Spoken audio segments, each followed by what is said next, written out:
Salam, salam outsider, le débrief commence maintenant. Le Real Madrid jouera dans quelques jours la finale de la Ligue des Champions. Aujourd'hui à Madrid, c'était journée média, journée presse, les journalistes étaient là, il y avait des questions à poser. Et vous-même, vous savez, vous vous en doutez déjà, le premier sujet de discussion, c'était bien entendu Kylian Mbappé. Tout le monde en avait que pour Kylian Mbappé. Des questions ont été posées à Karim Benzema. Et Karim Benzema, à mon humble avis, il a bien répondu. Je dis bien, il a très bien répondu. Il a très bien répondu. Parce qu'à un moment donné, la concentration du Real Madrid, qu'on le veuille ou non, elle doit être sur la finale de la Champions League, elle doit être sur le match face à Liverpool. Tout le reste est facultatif, tout le reste ne compte pas, en toute honnêteté, parce qu'à un moment donné, si tu mets toute ta concentration sur Kylian Mbappé et que samedi prochain tu rates ta finale, tu vas t'en vouloir, parce que Mbappé ne viendra pas et la finale, tu ne la rejoueras pas. Donc aujourd'hui, quand je vois cette sérénité qu'ont dégagé les joueurs du Real, quand ils ont eu à répondre aux questions, la sérénité qu'a eu à dégager, je dis bien Carlo Ancelotti, c'était à saluer. Ils étaient tranquilles, ils étaient posés comme ils l'ont été toute la saison en Champions League. Je vous l'ai dit ici plusieurs fois, c'est un club de bandits. C'est eux les bandits. Franchement, à chaque fois ils devaient mourir, à chaque fois ils ont survécu. En quart de finale, en demi-finale et en finale, Dieu seul sait ce qui arrivera. Donc aujourd'hui, on va être très sérieux. Ce Real Madrid-là est ultra concentré et ça se voit. C'est vrai en réalité que quand tu vois le tollé médiatique que peut faire Kylian Mbappé en ce moment en France, tu peux croire que le Real pourrait être déstabilisé alors qu'en réalité, ce n'est pas le cas. Mbappé, il est là en train de faire TF1, TF3, TF2, toutes les chaînes de télévision possibles, il les a fait. Toutes les émissions possibles, il les a fait. On dirait que le gars vient de sortir sa dernière mixtape. Il ne lui manque plus que Planète Rap. Il n'y a que Planète Rap, je dis bien, qu'il lui manque, ou un truc du genre. Aujourd'hui, Kylian Mbappé, il a fait tous les médias possibles. Il est en train de parler, de travailler sur sa communication, d'essayer, je dis bien, de nous expliquer son choix. Ça, c'est son droit. Mais de l'autre côté, le grand club qui est le Real Madrid, eh ben, eux, ils ont continué à fonctionner. La vie continue, la vie suit son cours. Karim Benzema le dit, on ne va pas être là à parler de petites choses. J'ai une finale à jouer ce week-end. Carlo Ancelotti le dit, je n'ai pas le temps ni l'habitude de parler des joueurs des autres équipes. Parce que Mbappé, à la fin de la journée, ce n'est pas leur joueur à eux. Donc eux, ils sont concentrés sur leur finale. Et au niveau administratif, on pourrait croire que c'est le bordel. On pourrait croire que Florentino Pérez, en ce moment, il est en train de faire les 35 tours dans son bureau, il est perdu. On pourrait croire que les gars, ils sont là en train d'être traumatisés mentalement, alors que là aussi, c'est pas le cas. C'est pas le cas. Parce qu'aujourd'hui, on nous annonce que finalement, ils vont claquer 80 millions, je dis bien 80 millions d'euros sur Aurélien Tchouaméni. Et Tchouaméni, si tu regardes bien, c'est un joueur qui est cohérent avec la logique sportive du Real Madrid en ce moment. Au milieu de terrain, nous tous, on le sait, c'est vieillissant.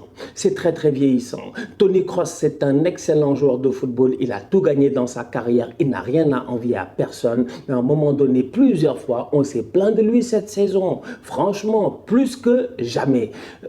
Casemiro, c'est un excellent joueur. Il a 30 ans aujourd'hui. Il est très utile devant la défense. Ça va être difficile de trouver un remplaçant à la hauteur de Casemiro parce que pour moi, Casemiro, c'est l'équivalent de Claude Makelele ou de Xabi Alonso au Real Madrid. Cependant, il va falloir commencer à travailler sur cette transition-là. Luka Modric, j'en parle même pas. 36 ans, les experts à gauche et à droite, vous-même vous savez, top player. Cependant, Luka Modric est finissant. Donc du coup, aujourd'hui, quand tu vois la manière à laquelle le Real est en train de fonctionner, tu te dis que la prolongation de Fede Valverde, elle est cohérente, mais au-delà de cela, le coach Carlo Ancelotti, le fait que Valverde est prolongé, mais qu'en plus il le fasse jouer cette saison, beaucoup plus qu'il l'a eu, que Valverde a eu à jouer les autres saisons, c'est bien. C'est très bien. Valverde, je pense qu'il commence à s'installer, voire il s'est même installé définitivement peut-être dans son 11 de départ là.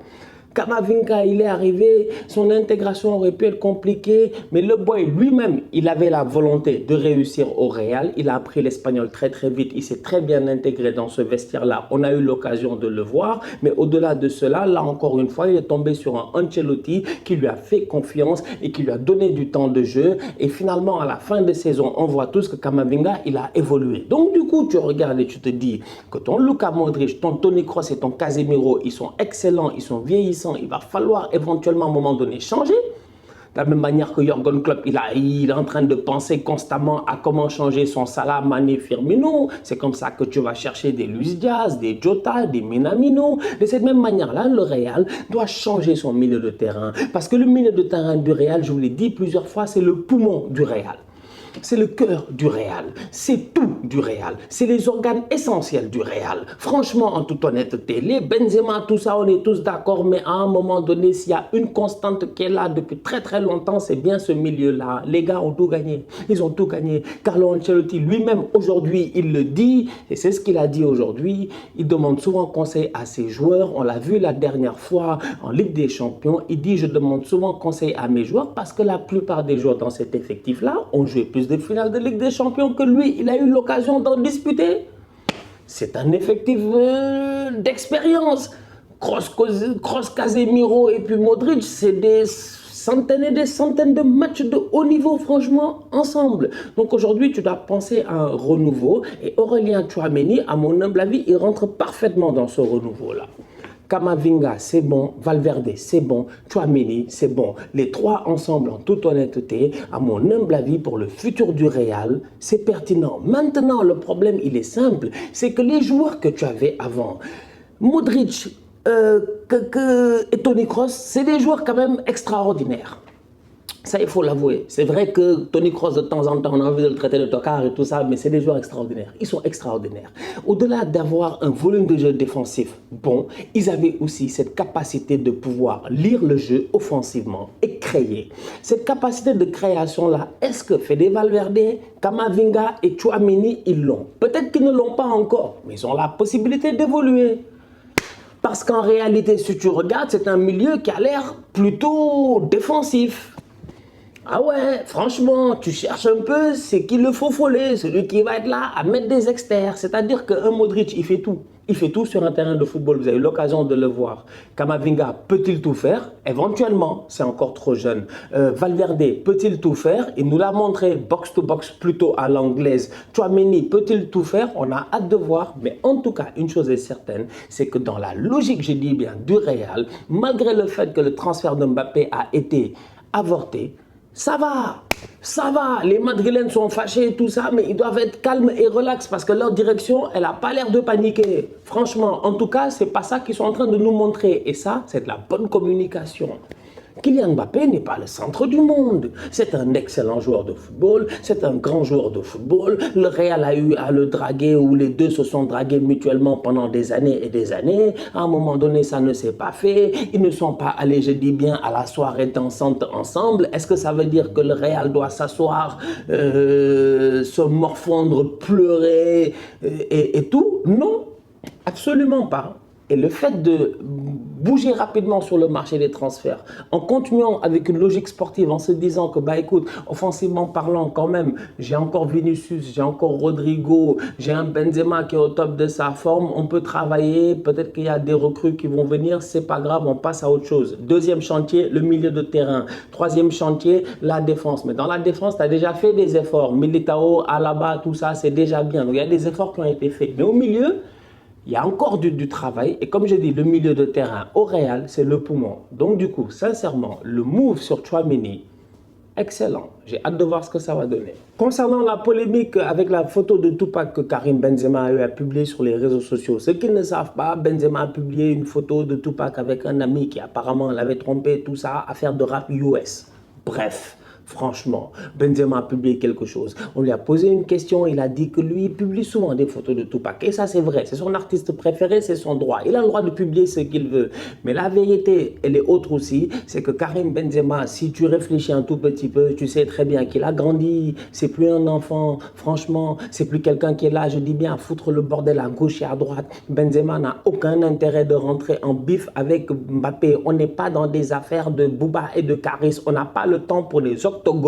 Les gars ont une Coupe du Monde à jouer, ils ont une Coupe du Monde à gagner, éventuellement un titre à défendre. Karim Benzema s'est battu pendant des années et des années et des années pour nous dire qu'il méritait de revenir dans cette équipe de France. Il n'a pas abandonné, donc aujourd'hui, ce n'est pas dans son intérêt de se disputer avec Kylian. Franchement, je ne vois pas l'intérêt. Il a très bien répondu en disant que ça n'a absolument rien à voir avec Mbappé. Maintenant que ça ait à voir avec Mbappé ou pas, ils sont assez intelligents tous les deux pour discuter ensemble. Mbappé a lui-même dit dans sa conférence de presse avec Nasser qu'il a une Coupe du Monde à jouer et qu'il ne va pas créer de problème. Il parlait là des contrats d'image et tout ça. Je pense que c'est la même chose par rapport à sa relation avec Benzema. D'autant plus qu'à l'Euro passé, je pense qu'il a assez appris de ce qui s'est passé avec Olivier Giroud dans les matchs de préparation. Donc, je compte sur la maturité des joueurs.